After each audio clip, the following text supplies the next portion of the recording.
आज के इस गहन विश्लेषण में हम एक ऐसे विषय पर उतरने वाले हैं जो इतिहास, पुरानी कथाओं और आज के समय के अनसुलझे रहस्यों के बीच मतलब एक बहुत ही अद्भुत पुल बनाता है। हाँ, और आज हमारे पास जो स्रोत है ना, जो डॉक्यूमेंट्री और रिसर्च मटेरियल है, वो सिर्फ पुरानी भक्ति की कहानियों को नहीं दोहराता, बल्कि वो समय, शक्ति और चेतना के विकास को समझने की कोशिश करता है। बिल्कुल। शुरुआत करने के लिए आइए एक बहुत ही शक्तिशाली दृश्य की कल्पना करते हैं। रामायण का महायुद्ध समाप्त हो चुका है, लंका पर विजय मिल चुकी है और अयोध्या में राम राज्य की स्थापना हुए भी एक लंबा समय बीत चुका है। हाँ। लेकिन हर भौतिक कहानी का एक अंत होता है। जब भगवान राम ने अपनी लीला को विराम देकर सरयू नदी में जल समाधि लेने का निर्णय लिया, तो कहते हैं कि पूरी अयोध्या उनके पीछे पीछे चल पड़ी थी। सही बात है। सबने अपनी देह का त्याग किया और उनके साथ वैकुंठ चले गए। लेकिन उस अनंत भीड़ में एक शक्ति ऐसी थी जिसने मृत्यु और वैकुंठ दोनों को ही बहुत विनम्रता से नकार दिया, और वो इस धरती पर ही रुक गए। एकदम सही। हम बात कर रहे हैं महाबली हनुमान की।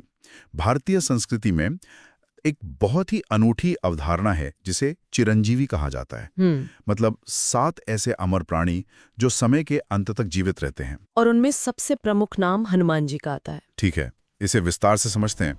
जब पूरा का पूरा युग बदल रहा था, सब खत्म हो रहा था, तब किसी एक ने पीछे रुकने का इतना भारी फैसला आखिर लिया क्यों? देखिए, शांत दिमाग से अगर हम सोचें तो यहाँ जो बात सबसे दिलचस्प है वो ये कि ये सिर्फ एक मिथक नहीं है, ये निरंतरता यानी कंटिन्यूटी का एक बहुत गहरा प्रतीक है।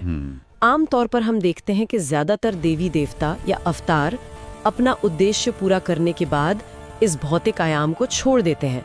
उनका काम खत्म तो लीला खत्म। हाँ, वो चले जाते हैं। पर हनुमान जी का रुकना एक अलग ही अर्थ रखता है। वो एक युग से दूसरे युग के बीच का एक तरह से पुल बन जाते हैं। और उनकी इस अमरता के पीछे की जो कहानी है वो कोई एक दिन की घटना नहीं थी। हमारे स्रोतों में इसे बहुत अच्छे से समझाया गया है कि उन्हें अमरता किसी एक वरदान से अचानक नहीं मिली थी। बिल्कुल, ये कई आशीर्वादों का संगम था। हाँ, शुरुआत तो बचपन से ही हो गई थी जब उन्होंने सूर्य को निगलने का प्रयास किया था। उस घटना के बाद इंद्र और बाकी देवताओं ने उन्हें अपने अस्त्र शस्त्रों से सुरक्षित रहने का वरदान दिया। मृत्यु से मुक्ति का वरदान भी वहीं मिला था। लेकिन चिरंजीवी होने का जो असली और सबसे भावुक आशीर्वाद है ना, वो उन्हें माता सीता से मिला था, अशोक वाटिका में। अजर अमर गुणनिधि सुत हो, मतलब तुम कभी बूढ़े नहीं होगे और मृत्यु तुम्हें नहीं छू पाएगी। और माता सीता का वही आशीर्वाद आगे चलकर उस बड़े निर्णय का आधार बना। वाल्मीकि रामायण और पद्म पुराण जैसे ग्रंथों में उस प्रसंग का बहुत मार्मिक वर्णन है जब भगवान राम सरयू नदी में प्रवेश कर रहे थे। राम ने हनुमान से कहा कि वो उनके साथ वैकुंठ चल सकते हैं, लेकिन हनुमान ने स्पष्ट रूप से इनकार कर दिया।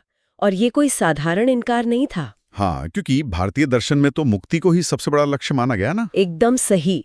हर तपस्वी मुक्ति के लिए जीवन भर तपस्या करता है, लेकिन हनुमान जी ने उस परम मुक्ति को ठुकरा दिया क्योंकि उन्हें भक्ति चाहिए थी। हाँ। उनका संकल्प था कि जब तक धरती पर राम का नाम रहेगा वे यहीं रुकेंगे। मुक्ति के बजाय भक्ति को चुनना, ये सच में बहुत गहरी बात है।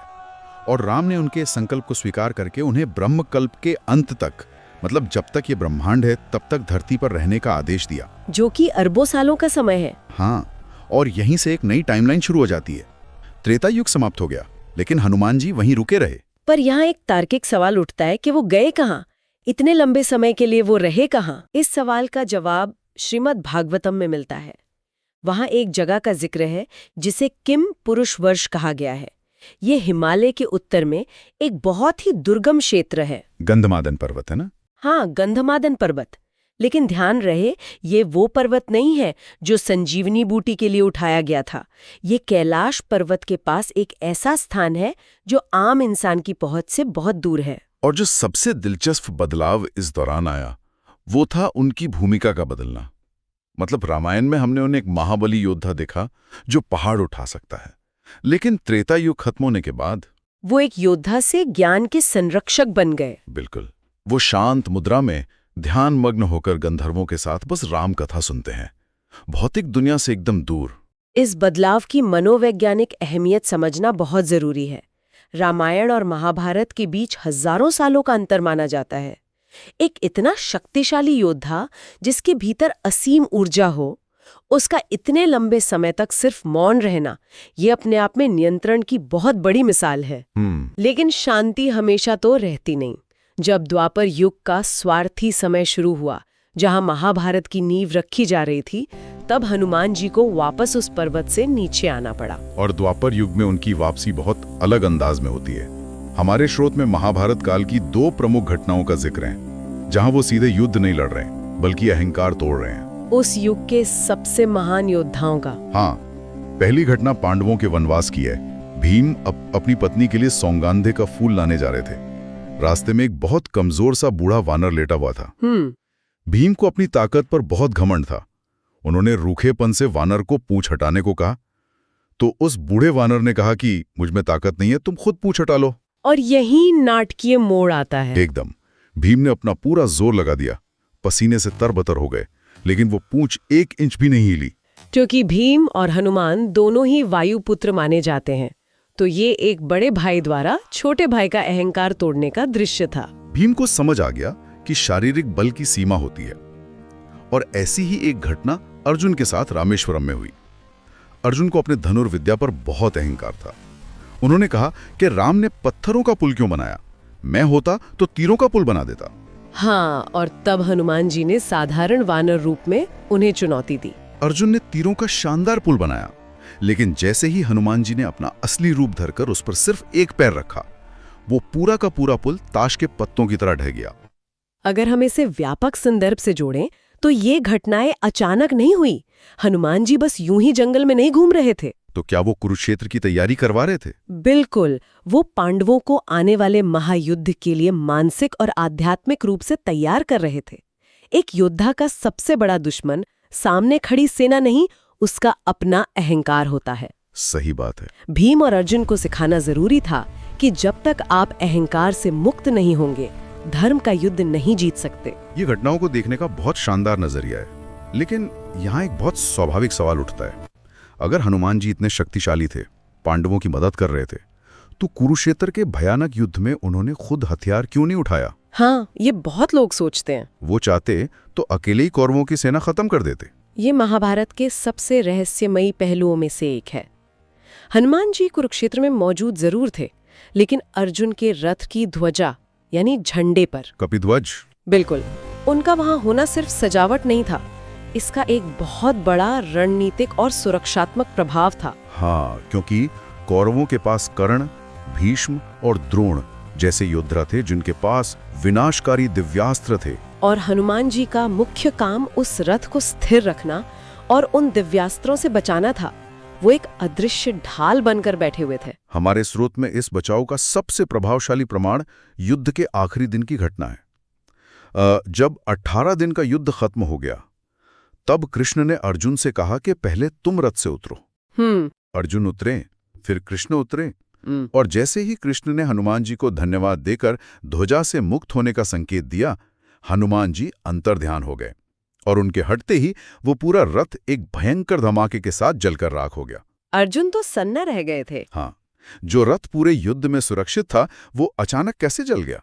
तब कृष्ण ने समझाया था कि ये रथ तो बहुत पहले ही दिव्यास्त्रों के प्रहार से भस्म हो चुका था। ये केवल कृष्ण का संकल्प और हनुमान जी की ढाल जैसी उपस्थिति थी, जिसने उस राख हो चुके रथ को जोड़ कर रखा था। कमाल की बात है। ये सिद्ध करता है कि शक्ति केवल हमले में नहीं, बचाव में भी होती है।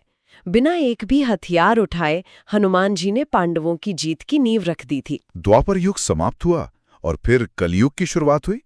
तो क्या कलयुग में वो वापस पर्वत पर लौट गए? स्रोत बताते हैं कि ऐसा नहीं हुआ। इस बार भूमिका रक्षक से बदलकर मार्गदर्शक की हो गई। हाँ, और ऐतिहासिक प्रमाण भी मिलते हैं, जैसे 16वीं सदी में वाराणसी में संत गोस्वामी तुलसीदास का किस्सा, रामचरितमानस वाला। बिल्कुल। कथाओं के अनुसार तुलसीदास को एक कोढ़ी के रूप में हनुमान जी के दर्शन हुए थे और उन्हीं की प्रेरणा से तुलसीदास ने रामचरितमानस की रचना की, जिसने उस समय के निराश समाज में भक्ति की एक नई लहर पैदा कर दी। सिर्फ तुलसीदास ही नहीं, 17वीं सदी में छत्रपति शिवाजी महाराज के गुरु समर्थ रामदास ने 11 मारुति मंदिरों की स्थापना की थी, मुगलों के खिलाफ साहस पैदा करने के लिए। हाँ, भौतिक दुनिया से ज्यादा हनुमान जी अब एक मनोवैज्ञानिक प्रेरणा बन गए। ये दिखाता है कि एक चेतना समय के साथ खुद को कैसे ढालती है। आज के संघर्षरत युवाओं को भी उनका ये सेवा और शक्ति का मिश्रण एक संबल देता है। यहाँ बात सच में बहुत रोचक हो जाती है, क्योंकि इतिहास और भक्ति से आगे बढ़कर हमारे स्रोत में कुछ आधुनिक और विवादास्पद थ्योरीज भी हैं। अच्छा। हाँ, एक थ्योरी है श्रीलंका की मातंग जनजाति के बारे में। दावा किया जाता है कि ये आदिवासी बाहरी दुनिया से कटे हुए हैं और हनुमान जी हर 41 साल में उनसे मिलने आते हैं। हर 41 साल में? हाँ, आखिरी बार 2014 में ऐसा दावा किया गया था। ये भी कहते हैं कि वो एक लॉग बुक में इस बातचीत को दर्ज करते हैं। इसके अलावा हिमालय में जो यति या बिगफुट के पैरों के निशान मिलते हैं, कई लोग उन्हें भी हनुमान जी के विशाल रूप से जोड़ते हैं।